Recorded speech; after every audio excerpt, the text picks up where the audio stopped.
Hello and welcome to your real estate show with thanks to Harcourts Tasmania.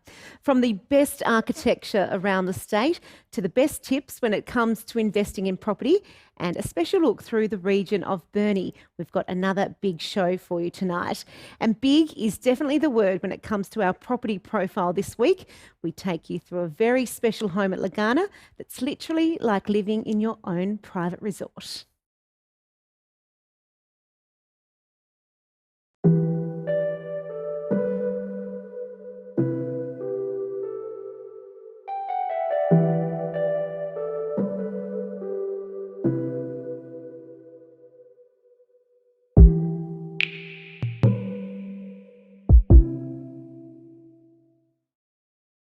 Wow, Jeremy, what have you got for me today? What a stunner, Rach. 44 Acropolis Drive. It's a cracker. It looks amazing. What is it? Beautiful, big, 4-bed. Probably truthfully, one of the nicer homes I've seen for a long time. 4 living areas, golf room, pool. It's got everything. Sheds, all the bits for your toys. It's a stunner. Fantastic. I'm going to take a look through. I'll meet you beside the pool then. Come on up.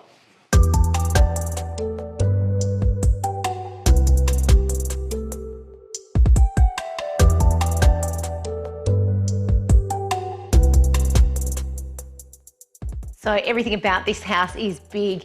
Big windows out to big views, amazing big opening doors, and a really nice kitchen, living and dining area.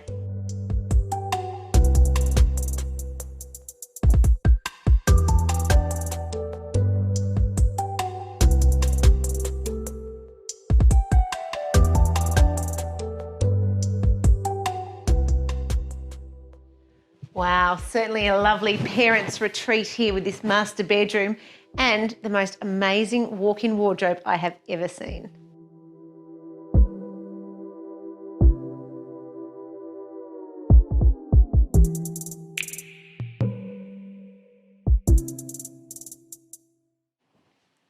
We'll talk about luxury living. It's almost as though you're in your own personal resort. This full-length pool that runs underneath the house is pretty impressive. I'm sure the kids and adults alike would love it. And take a look at this impressive games room.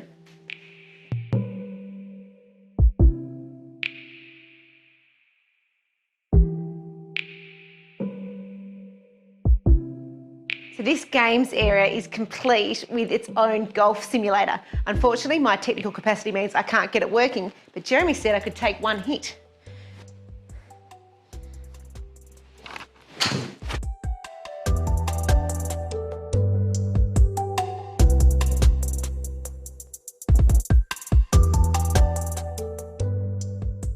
This area is currently used as the children's bedroom wing, but with bathroom and kitchenette, it can be totally self-contained accommodation.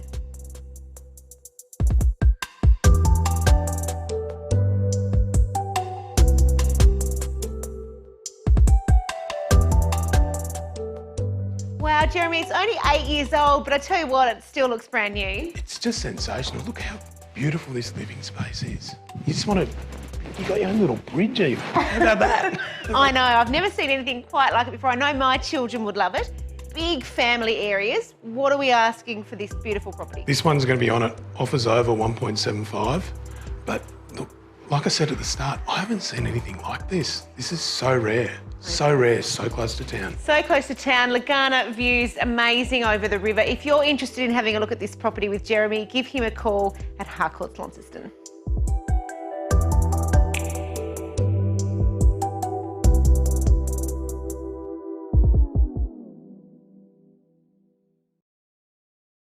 The Australian Institute of Architecture Awards were held over the weekend with some pretty impressive properties on display and some big decisions had to be made. We're now joined by one of the jury members in deciding all of those winners, and that is Helen Norrie. A big welcome to you, Helen. Thank you for joining us. Let's start tonight on Bruny Island, where there's 2 houses that have won the residential category, both pretty impressive. Yeah, fantastic. And the first house, Coopworth, is just an absolutely beautiful project. It's on a working sheep farm, and it's one of the most difficult things where you're siting a building in an open landscape. So the form of the building has to be beautiful because you see it from so many different angles. The clients live in Melbourne, and the architect is from Melbourne. And incredibly, the whole building was done during lockdown remotely with the builder every day, connecting with the architect on FaceTime and being able to see what was actually happening on site. But it's a lovely open plan space on the bottom, and it's got more bedrooms up the top. It's certainly a very interesting colour as well. And then on the other end of the island, a totally different property at Callora Bay. Yeah, Callora Bay is really interesting because the only spot that they could build in, the whole siting was very limited because of all the bushfire restrictions. So it's a much tighter building that folds in on itself. And it's a holiday house for a family that can be divided so that you can have separation with the grandparents, and it opens out to this really beautiful landscape. Really fantastic. Separation with the grandparents. Who would have thought that would be a good thing? No, it's certainly very impressive. And now to the awards for the properties that had to actually have an alteration or an addition. What were the jury's decisions there? Yeah, there were some really excellent projects that were actually in there. And Arthur Circus, both of them were in Sandy Bay, these two we're going to talk about. And Sandy Bay, the really difficult thing is because it's such a high heritage area. And with this project here, the Arthur Circus project, they had to hide the building in this very important area. So they buried put the room at the back 1/2 metre below the ground in order to be able to hide it behind the little cottage at the front. And it's an absolutely beautiful space that just sinks into the background. And it's, again, also used by people coming and going from Queensland, and they come down for summer. I love all the different textures that we use with that one. And then you've got another cottage in Signalman's Cottage. Yeah, and the difference with this one is it's right out in the public. So it was a project that the clients hadn't been able to work out how to extend to it. And the thing that's really beautiful is this little, one side of it opens onto the park where the signal used to be, and then the other side opens to the street. So they had to find a way of making this very unique facade that fitted with the scale of the context of the rest of the suburb. So it was a very beautiful project, very masterfully put together. It certainly does look lovely, and we'd all dream of a place like that. But let's move on to public architecture that we can perhaps all enjoy. Really does set up our spaces, and Cumulus Studio had a very big win there with the Cradle Mountain Visitor Centre. Yeah, for sure. I mean, this is fantastic. It's a long time coming, this project, because if anyone's been to Cradle recently, it was just really like a big car park. So this is the first stage in a series of projects that if they get the funding up and running for the cable car that will connect across, there'll be more bigger buildings. So it's a little tiny tight building with a big veranda space around the outside so that more people can shelter in the weather. But I think the landscaping is particularly fantastic, and it's just it looks amazing in snow, amazing in all kinds of weather. Yeah, it's a very beautiful little bunker. It certainly is. And just finally, Circa Morris-Nunn Chua won the Commercial Award for Architecture. Yeah, and they also won the Prize of Prize for this project. So this is the second Moss Hotel at Salamanca.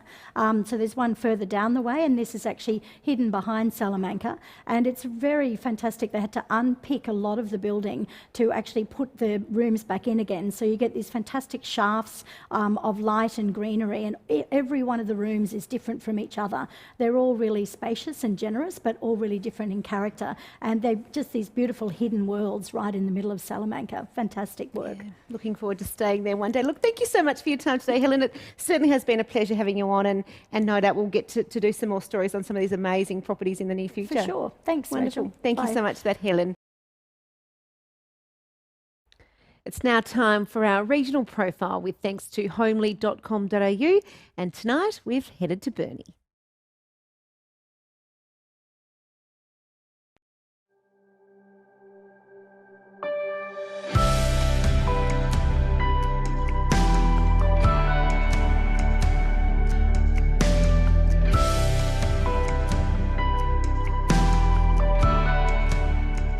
Well, today we are in Burnie with Andrew de Bomford from Harcourts Burnie.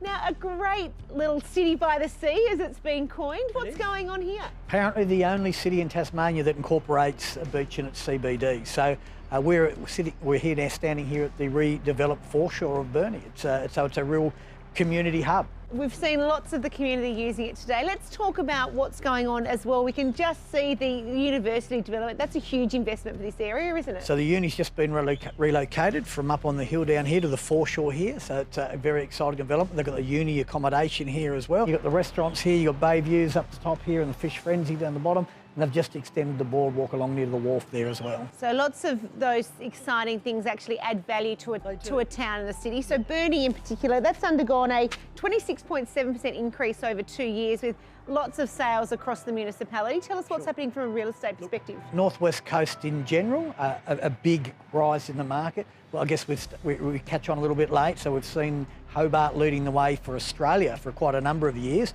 and now we're starting to filter through to the Northwest Coast. So a lot of it's been locally driven, which has been really exciting with the local buyers. But in 2021, we're starting to see a lot more mainland now. We can travel post-COVID coming out of that time. So very exciting time for real estate. So we've got 96 sales, median 320,000 for the quarter. That's pretty good for the area? Yeah, absolutely. We've seen a big rise in growth. Matter of fact, it's hard to keep up with prices, so we're not putting a fixed price on anything. At the moment, it's offers over by negotiation, and we're starting to push a few options through in our office as well, just purely because it's hard to keep up with the rise in the market, the way things are going at the moment. Tell us about Somerset. That's seen another big increase over the journey in the last 2 years. Another great little coastal town, Somerset. Got a beautiful beach down there, about 5,000 people. Good primary school. You got the footy club, you got the soccer club. A lovely little town, great little community, Somerset, and always very popular with particularly first home buyers. Yeah. And finally, let's talk about Wynyard. What's happening there? Wynyard, yeah, once again, right on the river, right on the water, dead flat. Wynyard, no hills, not like Burnie's got a few hills. Wynyard's dead flat, always very popular. A lot of unit developments, a lot of older clients over in Wynyard, and just a great town. And a median of 341,000. That's a big increase as well. Who's wanting to live there? Oh, look, I think it's a mixture. We're starting to see, like I said, it was locally driven last year because people couldn't travel, but we're starting to see mainlanders are coming in. They're certainly investing, a lot relocating as well. It seems to be people from Melbourne and people from Queensland. The Victorians want to get out of the hustle. Queenslanders want to escape from the heat. So that tends to be the bulk of what we're dealing with. Yeah. Okay, thank you so much for your time today, Andrew Bomford from Harcourts Burnie.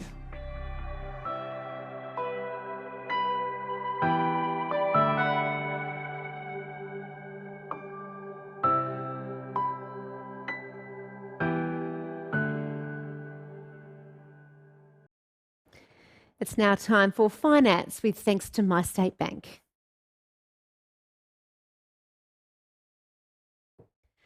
Big welcome to the studio from MyState Bank is Area Manager for Home Lending, Andrew Downey. Welcome to you tonight, Andrew. We're going to be talking about investing. Just say I would like to make a purchase to have an investment property and use the equity in my current owner-occupied property. How do I go about doing that? Yeah, well, and great question, Rachel. And one thing we're seeing is property prices or values of properties have increased over the past 2 years.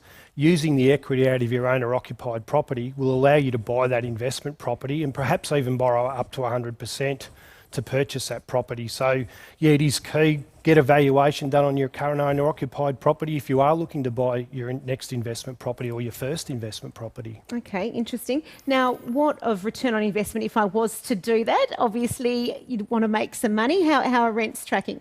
Oh, really well across the state, and some statistics coming out at the moment is that the median average rental price per week is $400. So that's gone up about 8.4% over the past 12 months, which is a massive increase. And it's a great time for investors to come in and buy that property to get a great return on that investment. Okay, so Andrew, you're the expert. Let's give us some details on the difference between owner-occupied and investment loans. Yeah, so an owner-occupied loan is the current house you're living in, and obviously that's non-tax deductible debt because you can't claim any interest or any costs associated with that property. Having an investment loan means that you can claim the full amount of rates, to any land tax that you pay, any interest that you pay on your current loan. And by structuring that, probably having that interest only allows you to maximise the full deduction for your next tax return. Okay, so you're going to actually be giving some seminars across the state to help people get into the investment market. We'll bring up all of your details now on the screen so that people can ring you and contact you if needed. But the next one is on the 21st of July at Harcourts Launceston. What will people be learning? Well, you'll hear from the MyState Bank, of course. You'll also hear from Harcourts Launceston, their property management division. We've also got an accountant coming in to talk about all the ramifications and the great detail they'll go into maximising that investment. And lastly, we'll have a conveyancer coming along to talk about when you're purchasing that property, all the legalities. Yeah, I'm sure people will learn a great deal at that seminar. Thank you so much for your time today, Andrew. Thanks, Rachel. That was Andrew Downey there from MyState Bank, wrapping up tonight's show. And that is all the time we have for this evening's episode of Your Real Estate Show. Thank you so much for joining us. We are going to be taking a short break over winter. We're going to bunker down, but we will be back in late July. So thanks for watching. We'll see you then.